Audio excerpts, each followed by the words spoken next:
Our next question is, and with how much gaming has progressed over the past 10 years, where do you think games will be in the next 50 years? Oh, okay, see, I really like this question because, I sit there thinking about this stuff all the time. So in 50 years, gosh, I hope I'm alive in 50 years only so I can see how far video games have progressed. Otherwise, I don't care. Okay, so when it comes to video games, I think in 50 years, we will most definitely be at a point of where video games, like, graphically are indistinguishable from real life.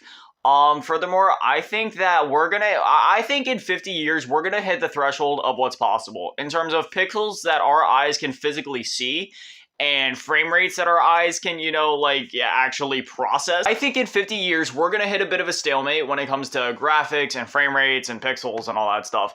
And it's going to be at a point of where indie games are, it's kind of like where it's at now, right? Where like indie games are the ones that are like really innovating, and then like AAA games are really trying to push the boundaries. I think indie gaming and AAA gaming are going to hit a bit. I think they're going to start to like meet in the middle there, to where it's going to be really almost undistinguishable as to like which one is what. Because we're already seeing that with some games like Bright Memory, which is like one of the best looking games that I've ever seen. And obviously that was a much smaller scale project. And that's just now. Just think 50 years from now. I don't even think that indie gaming and AAA gaming are even going to be like two separate categories anymore. I really think it's going to get to a point of where we hit that threshold of what's possible graphically and frame rate wise. It's going to be left to innovation and like who has the best ideas. You know what I mean? Like when it comes to like what the most revolutionary games are going to be and what some of the most played games are going to be, I feel like it's all going to come down to just who's making the most fun games and who has the most revolutionary and innovative ideas. I also think in 50 years, there's going to be like a huge, like just boom of nostalgia games. You know what I mean? Like whatever, like games that try to throw it back to like the 8-bit era or the 16-bit era, because we do see a lot of that now, especially from the indie scene. But that mainly just comes down to like, just because those games tend to be a bit easier to develop, just because they are simpler in terms of art style and overall coding and such, just because obviously it's on a 2D plane, it's 16-bit, it's not as hard as, developing a 3D game where you can go in one of 360 directions. There's a lot more to account for when you're QA testing, but I do think in 50 years we're going to hit a point where like even maybe so, because we were already seeing this now with like Square Enix, where they're doing like the whole HD 2D thing where they're taking like their classic games and remastering them, or even taking new IPs and making them in this HD 2D fashion.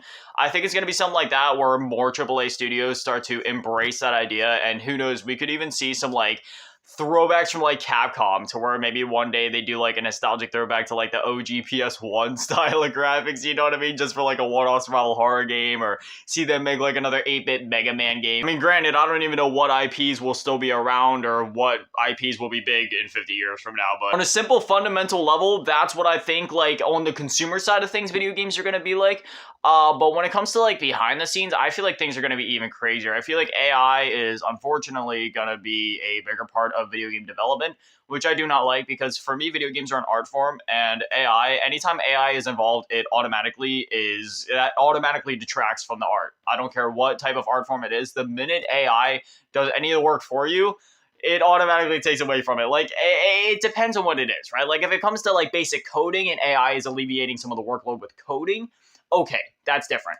But if AI is introduced in the game at all in terms of, the NPCs you can get, like anything that you physically play or can see in the game, when AI is influencing or developing that in some way, that's when it automatically detracts from the art form. And unfortunately, we're already starting to see some of these AAA companies try to experiment with that. So I'm a little scared as to what the future is going to look like there. I also think there's going to be some sort of like big boom with VR, where like they find like the next big step for VR, where it really makes it feel like real. Because obviously right now we got like, these helmets and stuff like that, but I feel like they're going to find a way to just like really take it to the next level. I don't know what that's going to be, but I could definitely see that happening. Like, we're already seeing some crazy things where it's like, there's people with like glasses, right? Like, they have these glasses where it basically projects a screen in your glasses. People like Beat 'em Ups made a video about it a while ago, where basically he was able to project his Nintendo Switch inside of these glasses. So he could be sitting there on the train playing his Nintendo Switch with his glasses on. Like, nobody else around him could see the screen, but he can see the screen through his... Like, it's insane. I'm sorry for such a long-winded answer. When it comes to gaming, that's literally the thing that I'm most passionate about. So I could go on and on with, like, theorizing about different things. But, yeah, when it comes to, like, the consumer side of things, it's what I said before. And then when it comes to, like, behind the scenes and new technologies and stuff, I mean, the possibilities are endless. This is also less of a theory and more just of a hope. I hope that video games continue to lean more into the accessibility side of things. We've been seeing it a lot lately, like with Microsoft and Sony, Sony especially, because they're straight up just like, developing an accessibility controller at this point. But I hope that we get to a point where the technology for video game control evolves enough to a point of where anybody can play video games. Because at this point, we're getting better.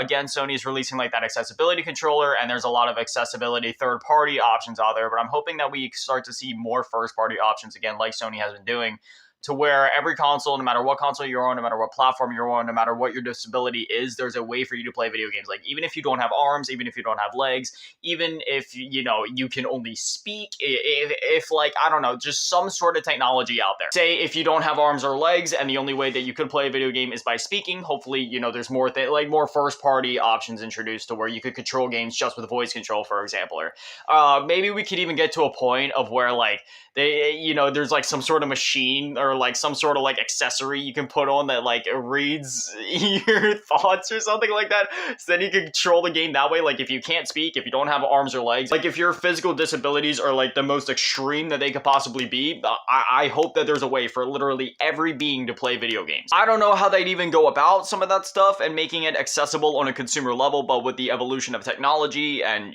just like the economy overall, I feel like it could be possible one day. And I honestly do hope that I'm able to at least see or help contribute to that idea in some way in my lifetime.